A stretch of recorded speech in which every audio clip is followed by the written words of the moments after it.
পণ্যের পাশাপাশি সেবা খাতে বিনিয়োগ ও রপ্তানি বাড়াতে ব্যবসায়ীদের প্রতি আহ্বান জানিয়েছেন প্রধান উপদেষ্টা ডক্টর মোহাম্মদ ইউনূস। সকালে ২৯তম ঢাকা আন্তর্জাতিক বাণিজ্য মেলার উদ্বোধনী অনুষ্ঠানে এ আহ্বান জানান তিনি। পূর্বাঞ্চলে বাংলাদেশ চায়না ফ্রেন্ডশিপ এক্সিবিশন সেন্টারে চতুর্থবারের মতো মাসব্যাপী এই আয়োজন থেকে তিনি পণ্যের উদ্ভাবনে উৎসাহিত করেন সবাইকে। বিস্তারিত জানাচ্ছেন সাজিদা সুইটি। দেশি পণ্যের প্রসার এবং দেশে বসে বিদেশি পণ্য পাওয়ার সুযোগ বাণিজ্য মেলায়। বাণিজ্য মন্ত্রণালয় ও রপ্তানি উন্নয়ন ব্যুরো ইপিবির যৌথ আয়োজনে এবারের মেলায় দেশীয় প্রতিষ্ঠানের পাশাপাশি ভারত, পাকিস্তান, তুরস্ক, সিঙ্গাপুর, ইন্দোনেশিয়া, হংকং ও মালয়েশিয়ার ১১টি প্রতিষ্ঠান রয়েছে। উদ্বোধনকালে প্রধান উপদেষ্টা ডক্টর মোহাম্মদ ইউনূস বলেন, এমন মেলা সবার মাঝে যোগাযোগের সুযোগ তৈরি করে। এবারই প্রথম অনলাইনে বিভিন্ন ক্যাটাগরি স্টল, প্যাভিলিয়ন স্পেস বরাদ্দ দেওয়া হয়েছে। টিকেটিং এর ব্যবস্থা এবার প্রথমবারের মতো হয়েছে। বিভিন্ন ক্যাটাগরি ৩৬১টি প্যাভিলিয়ন, স্টল ও রেস্তোরাঁ থাকছে এবারের মেলায়। ভবিষ্যতে জেলা, উপজেলা পর্যায়েও বাণিজ্য মেলার ব্যাপ্তি চান শান্তিতে নোবেলজয়ী এই অর্থনীতিবিদ। বলেন, মানুষ মাত্রই উদ্যোক্তা, মেলা সৃষ্টির সুযোগ করে দেয়। অ্যান্টিব্যাকটেরিয়াল অ্যাডিটিভ যুক্ত সেরা ওয়াটার ট্যাঙ্ক বিশুদ্ধ পানিতে ব্যাকটেরিয়া জন্মাতে দেয় না। এটা একটা মস্ত বড় সুযোগ।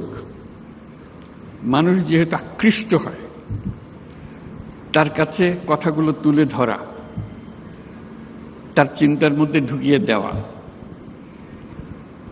এই সুযোগটা এই মেলা আমাদেরকে দেয়। মানুষের পথ হলো সৃষ্টি করা। এই মেলা আমাদেরকে আবার সেই সৃষ্টির সুরসুরিটা দেয়।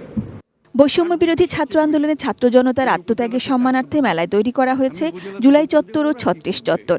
তরুণ সমাজকে রপ্তানি বাণিজ্যে উদ্বুদ্ধ করতে তৈরি করা হয়েছে ইউথ প্যাভিলিয়ন। প্রধান উপদেষ্টা বলেন, শুধু তরুণরা নন, বয়সীদের জন্য আলাদা বন্দোবস্ত দরকার, যাতে কর্মক্ষমতার পুরোটা সময় তারা কাজে লাগাতে পারেন। ৮০ বছর, ৯০ বছর কি অসুবিধা আছে? যতক্ষণ পর্যন্ত আমি চিন্তা করতে পারি, কাজ করতে পারি, বুদ্ধি দিতে পারি, আমি তো সচল, আমি মানুষ। তরুণরা যেরকম কাজ করবে, বয়স্করাও কাজ করবে। তাদের জন্য একটা আলাদা এলাকা, বয়স্কদের জন্য। আজকে আমরা দেখব মেলা, আমাদের উৎসাহিত করবে, কিন্তু ভবিষ্যতের মেলা সারা দেশ জুড়ে হবে, জায়গায় জায়গায় হবে, এবং এটা হলো চূড়ান্ত মেলা। সবাই আসবে, দেখতে আসবে। বর্ষসেরা পণ্য ঘোষণার পাশাপাশি সামনে বর্ষসেরা উদ্যোক্তাও ঘোষণার পরামর্শ দিয়েছেন প্রধান উপদেষ্টা। বিনিয়োগ ও রপ্তানিতে ব্যবসায়ীদের আগ্রহ চেয়েছেন তিনি। সকলের সম্মিলিত প্রয়াসে নতুন নতুন পণ্য উদ্ভাবনের মাধ্যমে আমাদের রপ্তানিকে আরো সমৃদ্ধ করতে হবে।